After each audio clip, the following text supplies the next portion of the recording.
बिस्मिल्लाहिर्रहमानिर्रहीम। अस्सलाम वालेकुम। मैं सैयद इमरान शफ़क़त आपकी खिदमत में हाज़िर हूँ। अगरचे चीफ़ इलेक्शन कमिश्नर ने बड़ा धमाकेदार किस्म का फ़ैसला कर दिया है इलेक्शन कमीशन ऑफ पाकिस्तान ने, और लेकिन उसके मतलब आज से कई साल पहले जिनको फ़ौत हुए काफ़ी अरसा हो गया है, नासिर काज़मी साहब ने एक शेर कह दिया था कि शोर बरपा है खाना दिल में, कोई दीवार सी गिरी है अभी। ये उन्होंने इमरान खान साहब के दिल की हालत के ऊपर एक शेर लिखा था, जो दीवार आज पाकिस्तान की तारीख़ में पहली दफ़ा चीफ़ इलेक्शन कमिश्नर राजा सिकंदर सुल्तान साहब ने जो गिराई है, ये उसके ऊपर शेर था। मैं समझ रहा था कल तक जब ये बहस हो रही थी कि यार कि उन्होंने, पहली बात ये है कि कल बड़ी एक पीपल्स पार्टी वालों के साथ बड़ी तफसीली गपशप हो रही थी। नून लीग और पीपल्स पार्टी का कल बड़ी एक्टिविटी थी, आज भी बड़ी एक्टिविटी थी, तो उनके साथ हो रही थी। तो वो बात कर रहे थे कि यार कि अभी बहुत से काम होना बाकी हैं।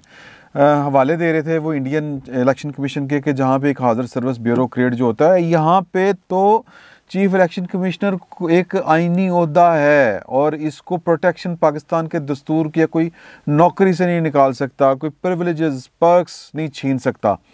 तो इसके बावजूद जो वो शाकी थे कि यानी पाकिस्तान के अहम तरीन पॉलिटिशियन कि यार कि ये इनको बड़ा काम करना चाहिए, इनको मतलब ये नोटिस देने की ज़रूरत ही नहीं इस तरह की, जब इतनी जो जुर्म नंगी आंख से नज़र आ रहा हो उसकी तफ्तीश और इंक्वायरी करने का तुक क्या बनता है। इंडियन चीफ़ इलेक्शन कमिश्नर की उन्होंने मिसालें दे दे के ये साबित करने की कोशिश की, साबित किया उन्होंने हमारे साथ गुफ्तगू करते हुए। और वो कह रहे थे चूँकि ये ब्यूरोक्रेट हैं तो हो सकता है हमारा जो सोसाइटी है उसमें उसके ऊपर जो है वो मॉरल जो कंपल्शंस हैं वो इतनी नहीं होती या है नहीं, उस तरह से हमने बनाई नहीं हुई, वरना तो दुनिया जो है वो जो समाजी दबाव होते हैं उसके ऊपर चलती है। हमारे यहाँ समाजी दबाव होता ही कोई नहीं, कानून तोड़ते हैं, समाजी दबाव होता कोई नहीं। अल्लाह अल्लाह खैर सल्ला। ये खैर एक फ़लसफ़ियाना गुफ्तगू है, लेकिन पाकिस्तान का असल मसला यही है कि यहाँ पे एक दौर होता था, कहते थे कि यार तेरे बाजी करप्शन कर देने, बंदा कहता सी मैं किसी कंच टक्कर मार दें, लेकिन अब तो जनाब ये कबूल कर चुका है समाज। तो यही पाकिस्तान का सबसे बड़ा मसला है कि यहाँ पर जो समाज का अखलाकी दबाव है, समाजी दबाव जिसको कहते हैं, वो है ही नहीं। तो वो कह रहे थे, यानी जो दोस्त अहबाब थे, कि यार के चीफ़ इलेक्शन कमिश्नर जो है चूँकि ब्यूरोक्रेट है तो अपने ब्यूरोक्रेट साथियों को बचा गया। लेकिन उन्होंने आज एक तो इमरान खान साहब की जो आप ये समझें कि जो ख्वाहिश थी कि वज़ीर आज़म साहब जो काम करते हैं, जो ख्वाहिश करते हैं, बुरे दिन चल रहे हैं ना, बुरे दिन चल रहे हैं उनसे आप सोने को हाथ लगाएं मिट्टी हो जाता है, और अच्छे दिन चल रहे हों तो मिट्टी को हाथ लगाएं सोना हो जाता है।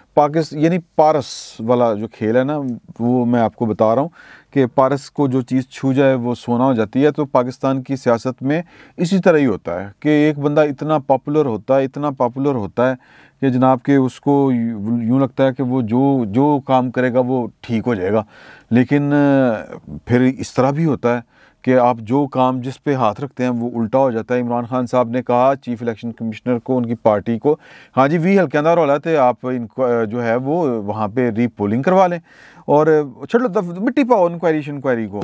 तो हमें भी लग रहा था कि इंक्वायरी कोई नहीं होनी। ये चीफ़ इलेक्शन कमिश्नर ने जो काम कर दिया कि आईजी को कहा, चीफ़ सेक्रेटरी को कहा कि यार ये मफरूर थे, ये दस्तयाब नहीं थे, मतलब ये कि इनका हाथ है जो भी वहाँ पे धांधली हुई है। तो मतलब इमरान खान साहब इंक्वायरी से बचना चाहते थे, क्योंकि मैं पहले दिन से कह रहा हूँ कि इंक्वायरी जब होगी तो वो जो डांडे हैं वो जाके वज़ीर आज़म हाउस में मिलेंगे, और मिलेंगे ये मैं आपको भी बताने वाला हूँ कि कल बहुत से जो बंदे हैं उनके पास कुछ मैसेज थे इमरान खान साहब के जो उनको दिखाए गए कि जी वो वज़ीर आज़म साहब के पर्सनल जो मोबाइल नंबर है वो स्मार्टफोन, वहाँ से वो मैसेज हैं व्हाट्सएप के ऊपर उन्होंने क्लिप्स भेजे हुए हैं। तो वो मैं अभी आगे चल के आपको बताता हूँ। तो इमरान खान साहब बेसिकली इंक्वायरी से बचना चाह रहे थे, लेकिन इलेक्शन कमीशन ने दो काम किए कि पहला वो मैं जिस तरह कह रहा था कि पहले दिन की प्रेस रिलीज़ जो जारी हुई थी, जब उन्होंने नोटिस लिया और कहा कि रिज़ल्ट जारी नहीं किया जाएगा, तो हम सब पाकिस्तान में कभी ऐसा हुआ ही नहीं। यहाँ पे तो अरशाद नामा वाले जो हैं, अरशाद हसन खान जैसे चीफ़ इलेक्शन कमिश्नर हैं, तो हम तो इसी पे बड़े मुतमिन थे कि यार बड़ा काम हो गया, लेकिन सियासतदान इस पे नहीं थे। वो कह रहे थे कि इनको अपने एग्जेक्टिव पावर्स यूज़ करनी चाहिए, क्योंकि चीफ़ इलेक्शन कमिश्नर के पास जिस डिस्ट्रिक्ट, मोहल्ले, मुल्क, सूबे में इलेक्शन हो रहा हो वहाँ पर उसको एग्जेक्टिव अथॉरिटी हासिल होती है, एग्जेक्टिव पावर्स उसके पास होती हैं। वो तकर्रर कर सकता है, तबादले कर सकता है, मुअत्तल कर सकता है, निकाल सकता है, फेंक सकता है, सब कुछ कर सकता है। उन्हें कर देता आज।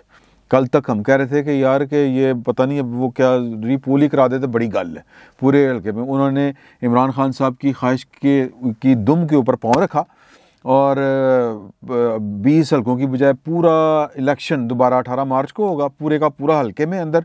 ये नून लीग की प्रेयर थी और फिर उसके बाद उन्होंने कहा कि ऐसे हो गया इलेक्शन, यानी पिछला कलदम, अगला इलेक्शन जो है वो जनाब अब होगा और आगे आ जाओ। अगे जनाब ये प्रेस रिलीज़ मेरे सामने पड़ी हुई है, कम मैं कहना वध गया। ये ज़रा सुने, वो कहते हैं कि इलेक्शन कमीशन ऑफ पाकिस्तान ने चीफ सेक्रेटरी पंजाब और inspector general of police Punjab को ज़िमनी इंतखाबात के दौरान अपने फ़राइज़ से गफलत बरतने पर 4 मार्च 2021 को ज़ाती हैसियत में तलब कर लिया। इन पर्सन पायन पेशी सामने आओ, जब फ़ोन नहीं सुनो चुकरे बना के दसो क्यों नहीं सी चुकरे।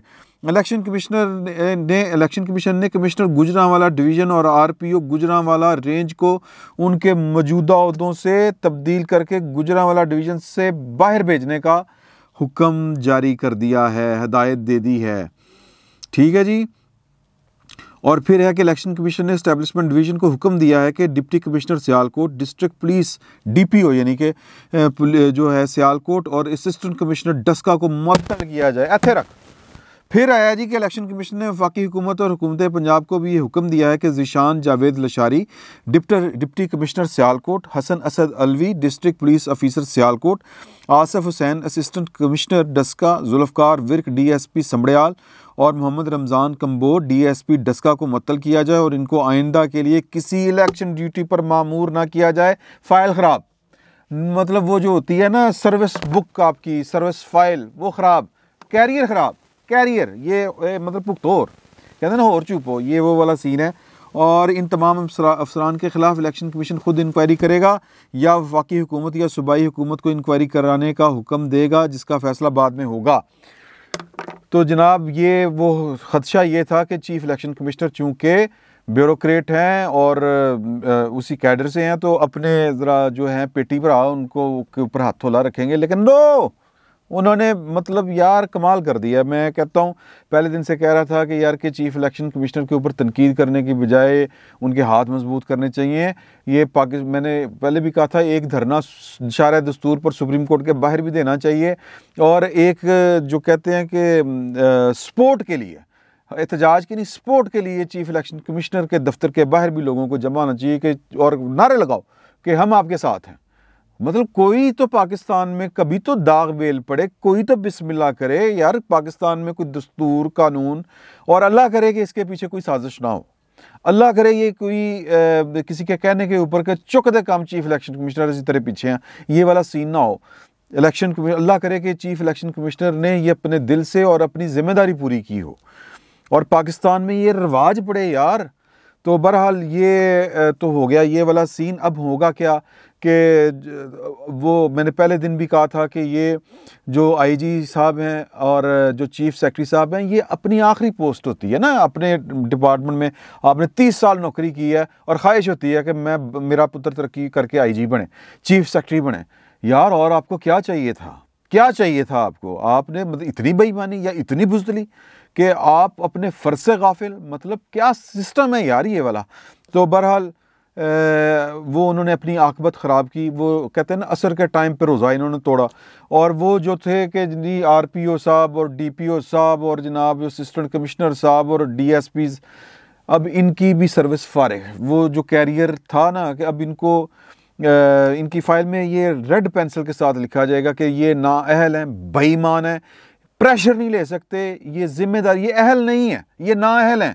ये एंड रिज़ल्ट इनका एंड रिज़ल्ट क्या है? ये इल्ज़ाम ही इनके ऊपर ये है, या तो ये चोर है, बेईमान है, या फिर ये जो दबाव होता है वो बर्दाश्त नहीं कर सकते, या फिर ये है कि जी कि ये इनके अंदर अहलियत नहीं है। तो ये इनकी सर्विस भी फारिग गई। तो ये पाकिस्तान में मैं समझता हूँ कि ये पहला इलेक्शन कमिश्नर है, चीफ इलेक्शन कमिश्नर, जिसने अपने जो इख्तियार है उसको इस्तेमाल किया है। उसने बताया है कि पाइन मैं इस काम में गा कि मैं पाकिस्तान के दस्तूर के मुताबिक काम करना है, यानी मैंने कोई गैर कानूनी काम नहीं करना। सुप्रीम कोर्ट के चीफ जस्टिस क्या वो क्या समझाते रहे कि मामले की गहराई को समझें, मामले की गहराई को समझें। उसने कहा जी मैंने आइन के ऊपर चलना है और आइन कहता है कि ओपन बैलेट होगा, खुफिया रायशुमारी, माफ़ी चाहता हूँ कि ओपन बैलेट नहीं, खुफिया रायशुमारी होगी। तो मेरा ख्याल है कि पाकिस्तान को जिस हालों में पाकिस्तान पहुँच चुका है, इस तरह के सर फिरे, बदलिहाज और बेदीद किस्म के अफसर चाहिए, जिनकी दीद जो है वो उसको, यानी उनकी नज़र के सामने दस्तूर के अलावा और कोई चीज़ ठहरे ही ना। तो रही बात ये कि ये सब NA 75 में जो बिस्ती हुई है, बिस्ती मैं सादा अल्फाज में कह रहा हूँ, बिस्ती हुई है पंजाब हुकूमत की, वफाकी हुकूमत की, वो सिर्फ इसलिए हुई है कि वो की कहते हैं कि जनाब वो घगरा पा के नचना पिया पहली बारी। हमारे यहाँ पंजाबी में ये बात इसी तरह इसको कहा जाता है कि यार कि आपको ये पहला इलेक्शन है, पहले तो था ना वो फ़लाँ ज़हीरुल इस्लाम अब्बासी साहब ते पाशा साहब ते फ़लाने साहब ते फ़लाने साहब, वो पार्टी भी बना रहे हैं और जनाब आपको चला भी रहे हैं, और आपको कहा जा रहा है आपके बारे में कि जनाब हाथ थोड़ा रखो, 6 महीने मस्बत रिपोर्टिंग करके देखें। इस तरह की आपको जो सपोर्ट थी वो सपोर्ट अब नहीं रही। और ना रहने की वजह क्या है? ये नहीं है कि उनको बड़ा जनाब हो गया, नहीं, ना रहने की वजह यह है कि लोग बद्दुआएं दे रहे हैं आपको, लोग नाक तंग हैं आपसे, इसलिए वो सपोर्ट भी जाती रही, क्योंकि आपके नाम की गालियां और वो कहते हैं हम क्यों खाएं, ये वाली एक बात चल रही है। तो एक तो ये बात होगी, दूसरी ये कि मैं जो बात करना चाह रहा था कि ये सारा कुछ जो बिस्ती हुई है क्यों हुई है कि आपने पहली दफ़ा एक इलेक्शन इंडिपेंडेंटली आपको लड़ना पड़ा और आपके हाथ पांव फूले। और इमरान खान साहब ने मुझे एक बहुत ही ज़िम्मेदार आदमी ने बताया, जिसको जो मुल्तान का एक अहम तरीन आदमी था, जब PDM का जलसा था मुल्तान में, तो उसने यूसुफ रज़ा गिलानी को यूं करके निकाल के दिखाया व्हाट्सएप अपना और कहा कि सर वज़ीर आज़म भेज रहा है, और वो कह रहे हैं कि क्लिप्स निकाल के तुमसे ये चंद लोग नहीं काबू होते, दसो हुण मैं की करा। तो वो कहते हैं कि यार के यहाँ पे भी यही मामला हुआ होगा। फिर हमने ये कल की मुझे ये इन्फॉर्मेशन मिली, हमने अपने घोड़े दौड़ाए कि यार के उस्मान बुज़दार साहब, वैसे भी उस्मान बुज़दार साहब बेचारे ने क्या करना है, ना कैपेसिटी ना औकात, मतलब वो उन्होंने आज तक किया क्या है। तो उनको व्हाट्सएप, वो बुज़दार तुमसे ये 2 बंदे नहीं डील होते, ये क्या कर रहे हैं नून लीग वाले। तो बुज़दार साहब के हाथ पांव फूले, उन्होंने कहा तुम दो, चुक दो काम। तो वहाँ पे शाह से ज़्यादा शाह की वफ़ादार फरदौस आशिक अवान और उस्मान डार साहब माशाल्लाह, जो ख़ुद को पता नहीं वो मोहम्मद बिन कासिम समझते हैं कि मैं जनाब फ़तह करने आया हूँ अपने डस्के को। तो बहरहाल वहाँ पे फिर उन्होंने अन्नी डाली। उसकी इंक्वायरी पूरी होनी चाहिए कि इनके पीछे इनको किन की हिदायत थी, और फिर ये एक एग्जाम्पल बनेगी आइंदा के इलेक्शन में।